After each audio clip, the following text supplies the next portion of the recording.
Tenemos que hablar. Tenemos un problema de comunicación científica.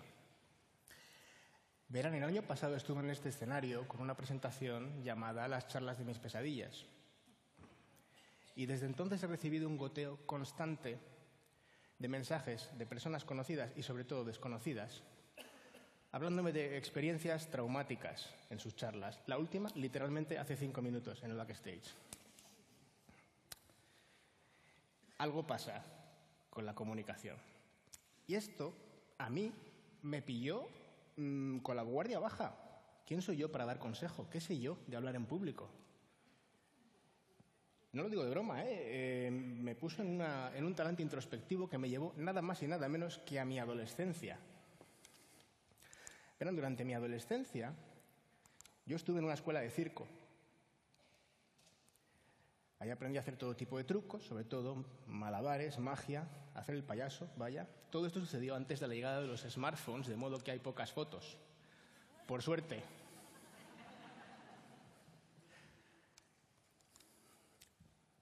Verán, el mundo de los malabares, una de las cosas que me enseñó es que hay cosas que parecen imposibles y que, sin embargo, se pueden lograr si uno ensaya lo suficiente. Este es un mensaje muy positivo para un adolescente, ¿no creen?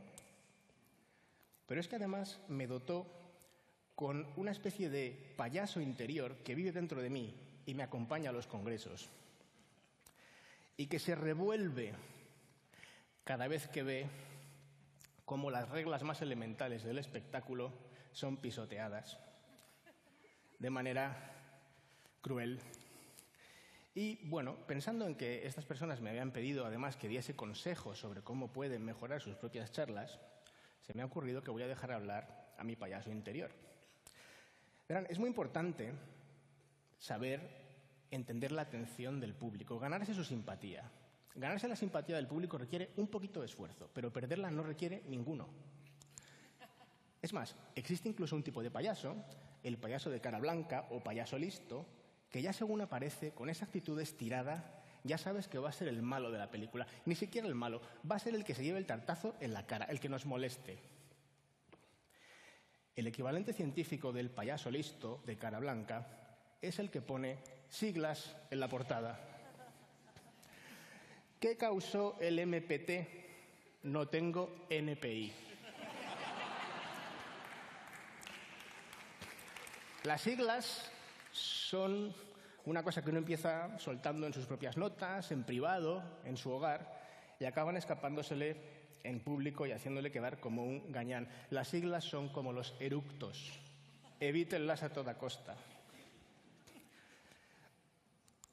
Pasarse de tiempo. Pasarse de tiempo es algo que hacemos muy bien en Naucas, no sucede nunca, gracias a nuestro Cronos particular. Pasarse de tiempo es el vicio opuesto al de las siglas. En lugar de cabrear a nuestra audiencia al principio, la cabreamos al final.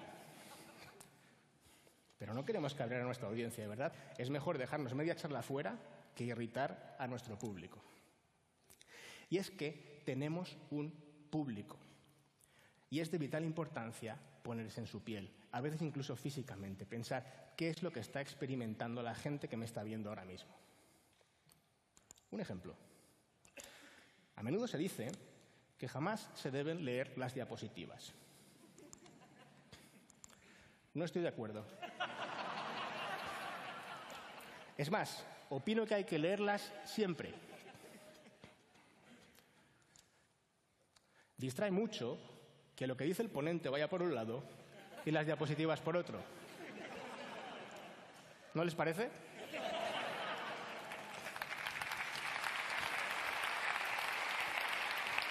Por supuesto, esto no significa que haya que usar las diapositivas como un teleprompter, por favor. Las diapositivas, las palabras en las diapositivas son como la espada de un samurái. Si se sacan es para usarlas, y si no se sacan, mucho mejor. Podemos aprender mucho también del mundo de la magia, auténticos maestros en el arte de manipular la atención. Verán, el mayor temor de un mago es que haga un truco y pase desapercibido. Y no se crean que no sucede. El caso más extremo al que yo asistí fue un espectáculo de magia en el que la mayoría del público eran pacientes de un hospital neurológico. y simplemente no podían seguir los trucos. Que el pañuelo que era rojo ahora fuese blanco no les resultaba llamativo. Cuando les preguntaban por qué carta habían escogido, ya se les había olvidado cuál era. Fue un total desastre. En este caso, el mago no pudo manipular su atención por motivos, tristemente, de salud. Que esto suceda en magia es rarísimo, pero en ciencia sucede constantemente. Fíjense en esta diapositiva con 100 gráficas. ¿Cuál es la más importante de ellas? ¿Lo son todas? Si lo son todas, ¿por qué no me las enseñas de una en una? ¿Qué me estás contando? No estás dirigiendo mi atención. Esto me recuerda a esas postales diseñadas por concejales de turismo con vocación enciclopédica. Fíjense en esta. ¿Cómo es posible hacer una postal tan fea con un Rembrandt? Es increíble. Me van a perdonar que me ponga un poco teórico, pero tengo que hacerlo porque vale la pena. Ay, casi me olvido de esto. Bueno, otro fallo habitual que es muy fácil de resolver, aunque es un fallo bien intencionado, es poner 30 referencias y dejarlas exactamente 5 segundos en pantalla. Esto nos deja 150 milisegundos por referencia. Así no se consume la información. Así no se consume una tarta, ¿verdad? La idea es la misma. Me van a permitir que me ponga teórico por un momento, porque toda comunicación tiene 3 pilares que tienen que ir de la mano, y si no lo hacen, todo se hunde. Estos pilares son propósito, contenido y formato. El por qué, el qué y el cómo.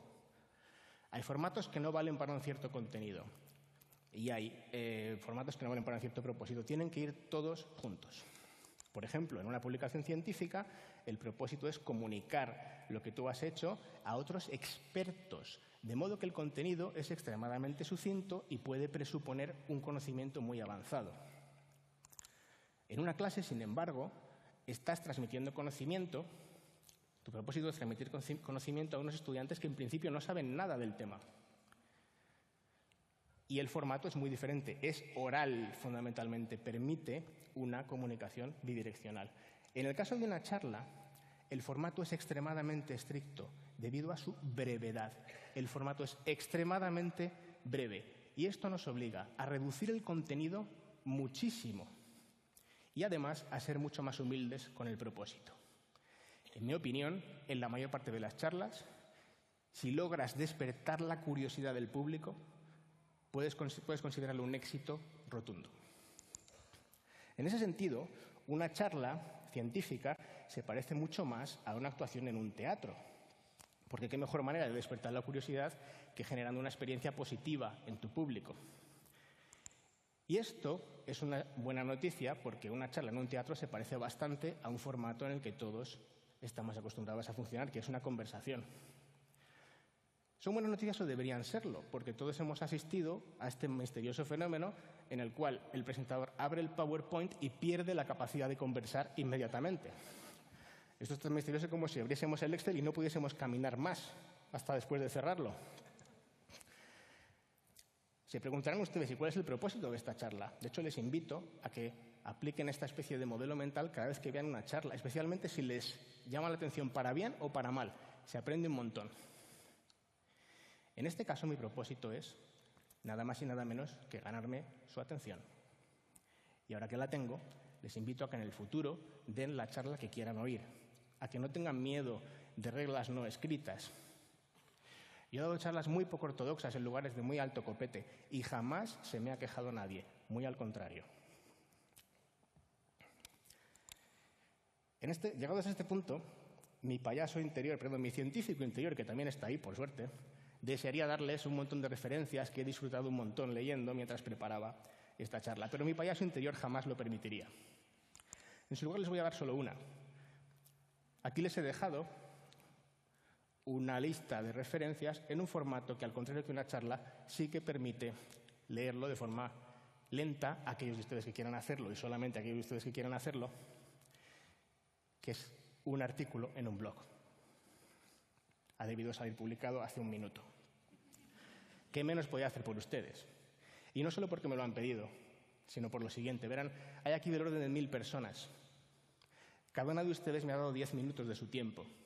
Eso es una semana entera de tiempo. Si multiplicamos por el número de charlas que ha habido en Naucas, es más de un año de uno de sus recursos más valiosos, su atención. Más de un año de su atención. No lo digo por decir. Gracias por su atención.